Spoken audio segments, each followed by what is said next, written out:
muchos de ellos. El 64% de los niños de la Argentina vive debajo de la línea de la pobreza, un dato muy doloroso que hemos logrado captar en el Centro Mariano de Investigación Social, preguntándonos por la infancia en la pandemia, a los datos que ya dimos de la educación y que hemos compartido con ustedes, y de la economía que también hemos compartido con ustedes, y de la falta de trabajo y de la vulnerabilidad de los que han trabajado en negro y la necesidad de revertir toda esta situación. Le sumamos esta, no para meternos en la herida sin solución, sino para buscar caminos de esperanza y sobre todo para ver cómo vamos a abrazar esta situación. Lo que no podemos hacer es invisibilizarla o dejar que se nos tape la realidad tal cual y en su crudeza se plantea, más en tiempo de campaña donde las promesas son muchas, pero no sé si todas corresponden en relación a lo que está aconteciendo. En muchos casos pareciera que no.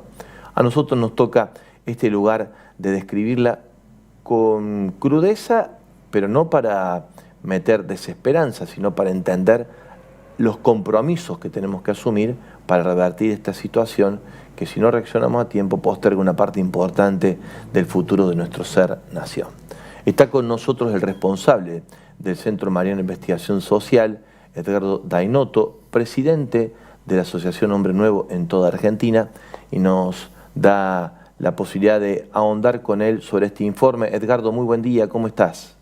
Hola, padre Javier, buen día. Gracias por invitarme. No, gracias a vos por todo lo que haces, y te doy la palabra para que nos ayudes a ahondar un poco más en el informe. Gabriel va a ir mostrando algunas imágenes también que nos permiten aprovechar tu presencia para ahondar sobre lo que tan duramente nos presenta la vulnerabilidad de los más frágiles, los niños en situación de pobreza y además sin papá o mamá o sin papá y mamá. Así es.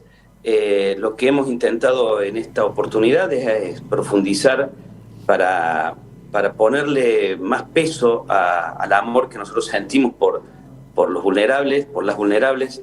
Entonces nos arrimamos sabiendo un poquito más cómo están conformados estos grupos, y lo que estamos hablando es de los 6 millones y pico de niños menores de 14 años que en Argentina son pobres.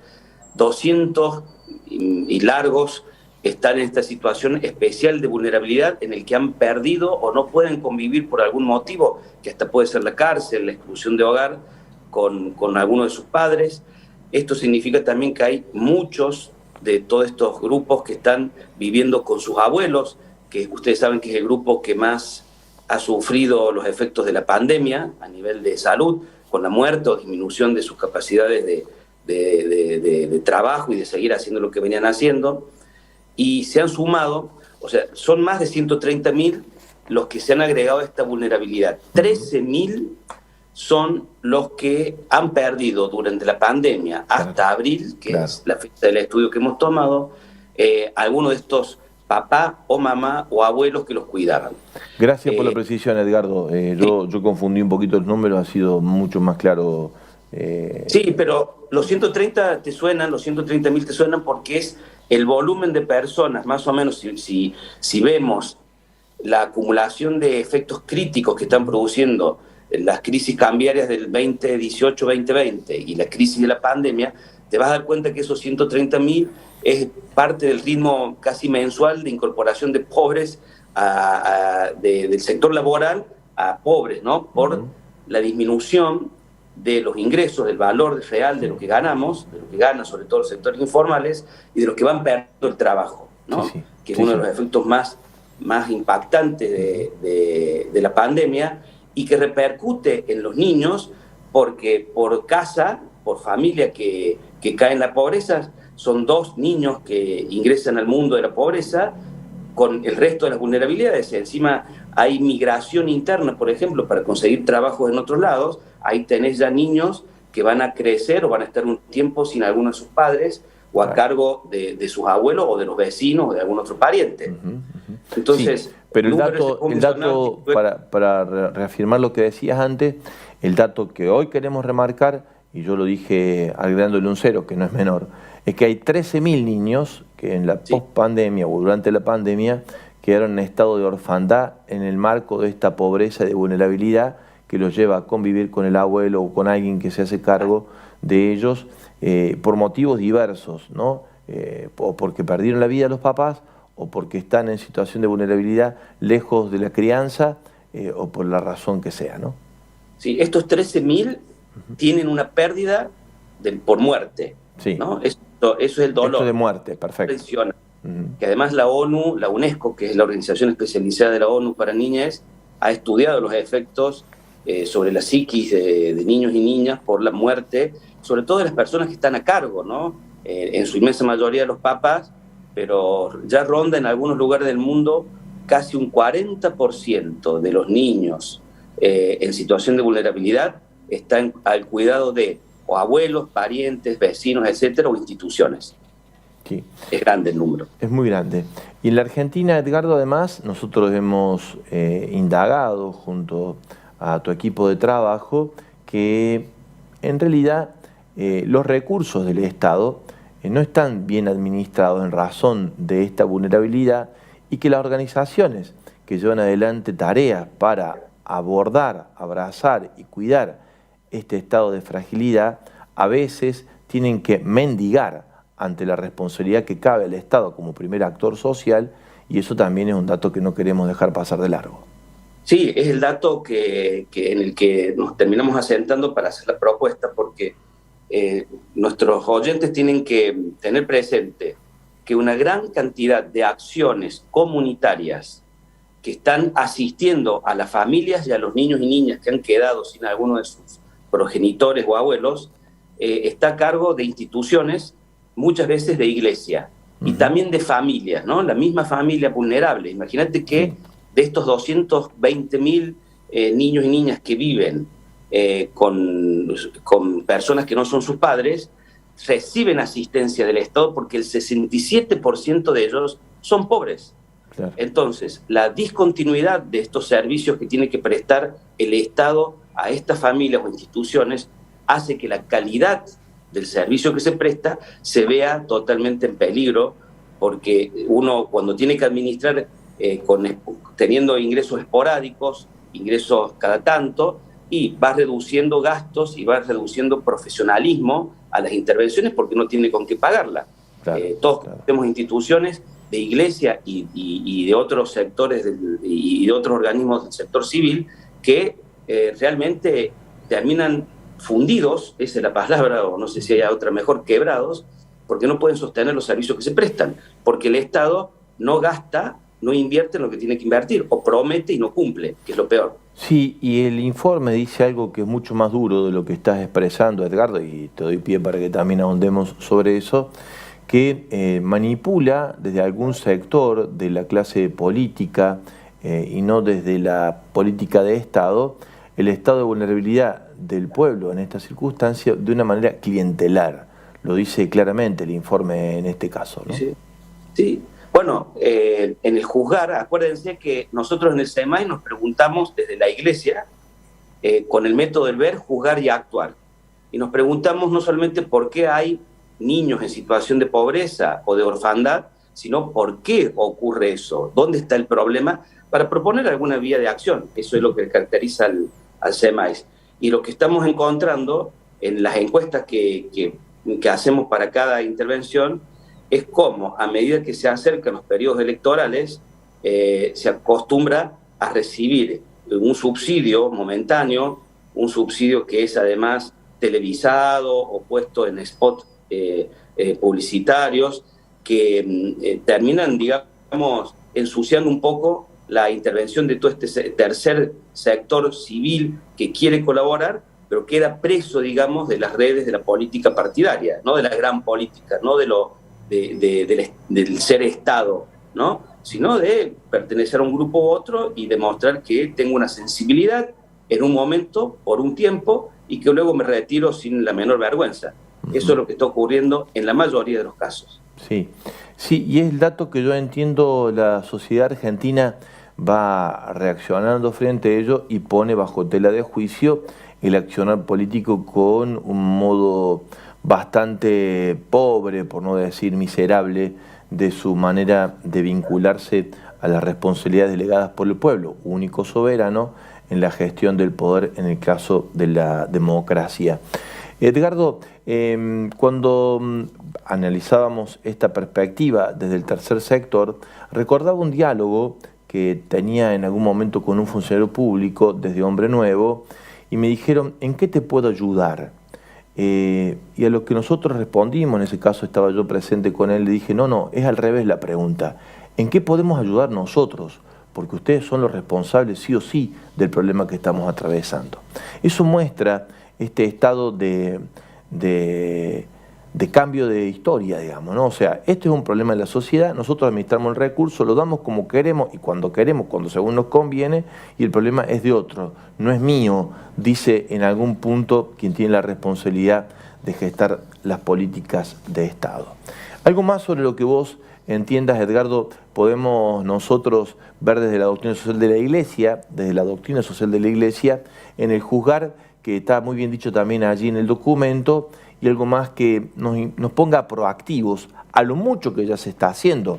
Lo vimos el sábado en la reunión de Hombre Nuevo, cómo la organización civil Hombre Nuevo, en este sentido, abraza un montón de realidades con los recursos privados y también se vale de lo que corresponde, como toda la sociedad, de lo que el Estado tiene para las distintas acciones que vamos asumiendo. Sí, está el principio de subsidiariedad dentro de la doctrina social de la Iglesia. Básicamente lo que dice es que no haga el organismo más grande lo que puede hacer el más pequeño, que no haga el municipio, por ejemplo, lo que puede hacer la familia, claro, que no haga la provincia lo que puede hacer el municipio y así. Eso es, digamos, gráficamente el principio de subsidiariedad, que quienes están más cerca del problema sean quienes tengan las herramientas para solucionarlo. Entonces, el principio de subsidiariedad aplicado a este caso nos dice que la comunidad, el barrio, la parroquia, la institución, el club, que está más cerca de una familia en situación de vulnerabilidad, por ejemplo, es quien tiene las herramientas para administrar mejor los recursos que le hace falta a esa familia. Y el círculo mayor, la comunidad mayor, dentro de la cual está comprendido el barrio, el club, etcétera, debe asistir con recursos a este conjunto de instituciones que ayudan a esa familia, pero debe allí mismo producirse la entrega, el cuidado, lo que haga falta. Ese principio de subsidiariedad, lo que estamos agregando nosotros en este informe, es que legítimamente el Estado debe controlar, auditar, ¿no? Para ganar transparencia, las instituciones que estamos trabajando con fondos públicos y privados, cada vez tenemos que desarrollar más estrategias de transparencia para que quede claro cuál es el destino, la forma en que se utilizan los dineros y ganar credibilidad, que termina siendo uno de los componentes de la subsidiariedad. Quien tiene la credibilidad del conjunto, de la red, de la comunidad, es el que mejor utiliza los recursos que tiene disponibles. Claro, claro. Edgardo, ¿y es posible ese control? Se lo preguntan los oyentes. ¿Quién, sí. ¿Y quién controla el Estado? Es la otra pregunta, ¿no? Nosotros. Es bueno que lo digamos, ¿no? ¿Y cómo sería ese proceso? Bueno, me hiciste dos preguntas. Sí, primera, varias me parece. Un montón de preguntas se abrieron detrás de mi intervención. La que se pueda. Las dos, bien, si Dios quiere.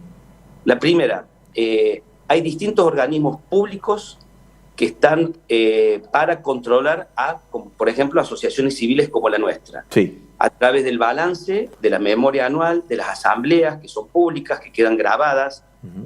Gracias a Dios, Hombre Nuevo está absolutamente regularizado en todos los sentidos.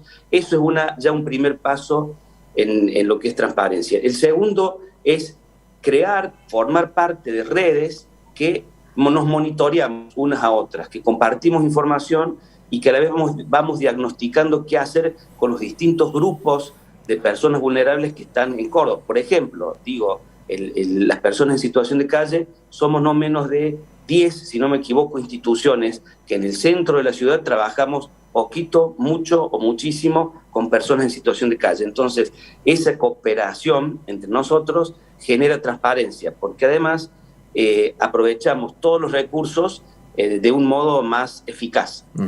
En cuanto al control social que hay que ejercer sobre el Estado sobre las cuentas públicas, están los organismos públicos como los tribunales de cuenta, que hasta en Córdoba por lo menos tenemos hasta en cada municipio la obligación de constituirlos, y luego organismos mayores que trabajan en el control de lo que se hace en cada unidad, en cada oficina, en cada sector o en cada municipio o provincia.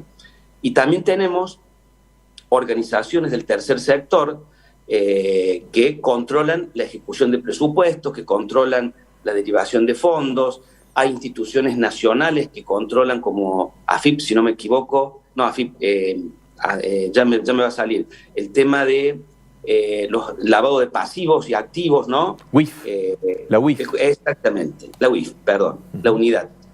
Que son las que uno tiene que aprender a leer, tienen información pública, entonces yo puedo saber perfectamente que tal o cual organismo, público o privado, esté cumpliendo con normas antilavado, que son las mismas que el Santo Padre ha puesto en Roma, un poco antes que nosotros, ¿no? Así es. Tienen una estandarización internacional, que bueno, hay que ir sumando y destinando recursos, que no son solamente económicos, a desarrollar esas herramientas de autocontrol y de control. Proactivamente, ¿qué proponemos en el informe del SEMAIS en este tiempo, Edgardo? Esto, o sea, lo decimos de juzgar, sería bueno que la circulación de la subsidiariedad sea mayor en la concepción social de la Argentina para que el recurso llegue más velozmente e inmediatamente sin el control clientelar, que de alguna forma es la crítica profética que hace el informe, pero además nosotros decimos siempre, y al hacer, a lo mucho que ya se está haciendo, y hacemos propuestas siempre, porque es proactivo, siempre busca ser proactivo en este sentido el informe del SEMAIS. Por eso, la vulnerabilidad no solamente es de nuestros hermanos y hermanas que han perdido papá o mamá o abuelo, sino también de las familias y de las instituciones que ayudan a sobrellevar este trance, ¿sí? Ese es el diagnóstico. Ese es el diagnóstico. Entonces, tanto a las familias que trabajan con niños, que reciben, que tienen algún estipendio particular, alguna ayuda, como las familias e instituciones que colaboran con ellos. En Córdoba, felizmente, tenemos mucho, y hablo de lo que conozco, y sé de lo que estamos haciendo en Belén Nazaret, y en Salta, y en Orán, y en Ushuaia, que es lograr tener un diálogo sano, primero con quienes estamos trabajando en ese sector, hacer listados, tener padrones de todo lo que se está prestando como servicio y exigirle al organismo que colabora, que dice colaborar con nosotros, y en realidad nosotros estamos colaborando con ellos, que lleven contabilidad y que se publique qué se hace con los dineros que naturalmente cada presupuesto asigna a ese tipo de necesidades. Ser transparentes en eso. Nosotros, ¿sí? Ser transparentes, y las instituciones públicas que ofrecen dinero. A las instituciones privadas que también lo hacen y a las familias les resulta más fácil esto, porque lo hacen por caridad, lo hacen porque tienen un régimen de exención impositiva que está perfectamente estipulado y que es transparente. No hay mayores dificultades. Al problema lo tenemos increíblemente con el sector público. Sí, es decir, con el Estado, es decir, contiene la responsabilidad delegada por el pueblo, el único soberano, para que nos representen como corresponde. Nos hacen renegar. Nos hacen renegar. Es así. Pero bueno, lo decimos con un poquito de humor, pero siempre con mucho dolor, muchas veces con mucha bronca contenida, y esperemos que eso sea bien canalizado por quienes generan y generaron las dificultades mismas que hoy estamos atravesando, porque no es que hemos llegado a este lugar porque tenemos menos posibilidades, recursos y situaciones complejas que otros países, ¿no? Estamos hablando de una región en la que nos igualamos en muchos sentidos y de un país que tiene un montón de oportunidades y también ha encontrado un montón de dificultades para saber administrar mejor los recursos con los que cuenta. Edgardo, esto es un diagnóstico que nace del sentido común más que de una investigación del SEMAIS.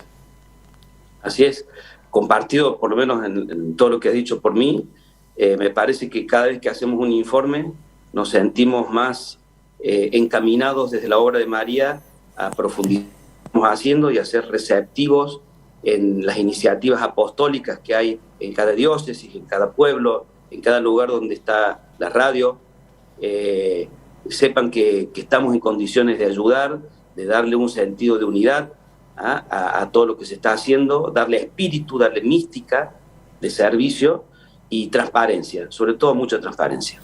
Edgardo, por último, compartir con todos los oyentes que esperamos poder seguir en este mismo camino, mejorándolo.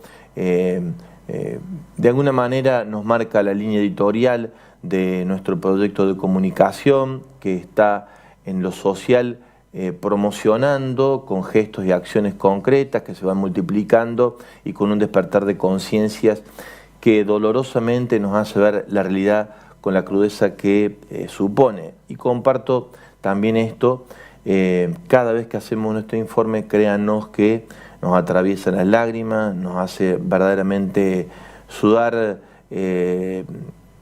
No, el buscar los datos no, porque el equipo es muy hábil en ese sentido y sabe muy bien bucear donde la información no aparece tan claramente, pero sí nos pone de cara una realidad que está invisibilizada, aunque la sufrimos porque la vemos, pero no entendemos qué es mucho lo que pasa. SEMAIS intenta aproximarse a decir desde un lugar determinado qué es lo que está pasando, por qué está pasando lo que está pasando, y con la única vocación de despertar conciencia y generar compromiso de acción que nos saque de este lugar, Edgardo. Es doloroso y es esperanzador, SEMAIS. Sí, por supuesto, porque la mirada del SEMAIS no reemplaza a todo lo otro que nosotros hacemos, ni sentimos, ni vemos.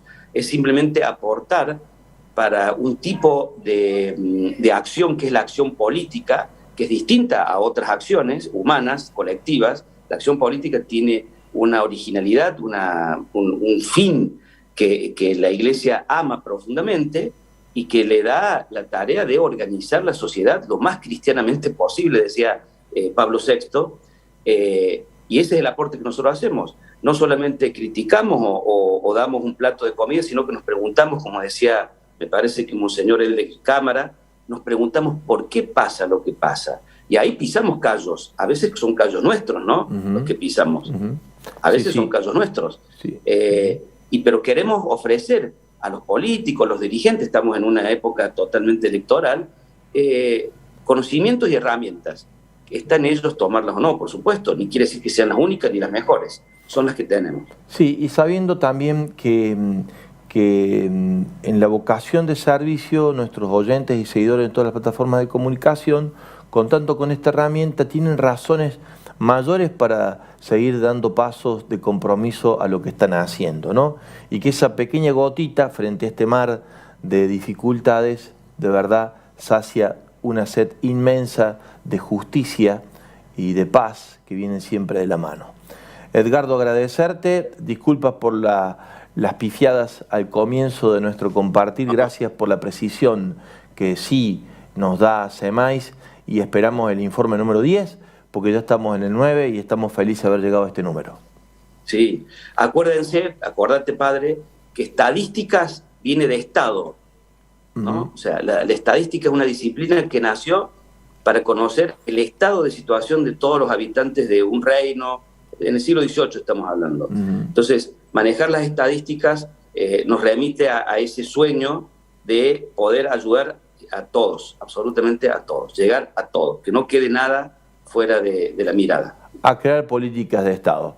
Ya estaremos compartiendo seguramente en el próximo SEMAIS la política del SEMAIS, es decir, el proyecto del SEMAIS para el próximo año, si Dios así nos lo permite. Mientras tanto, vamos dando, como te gusta decirlo a vos, en alpargata pasito a pasito, y lo celebro junto a tu equipo de trabajo que tanto bien hace, al que vamos a fortalecer, si Dios quiere, en el proceso del próximo tiempo.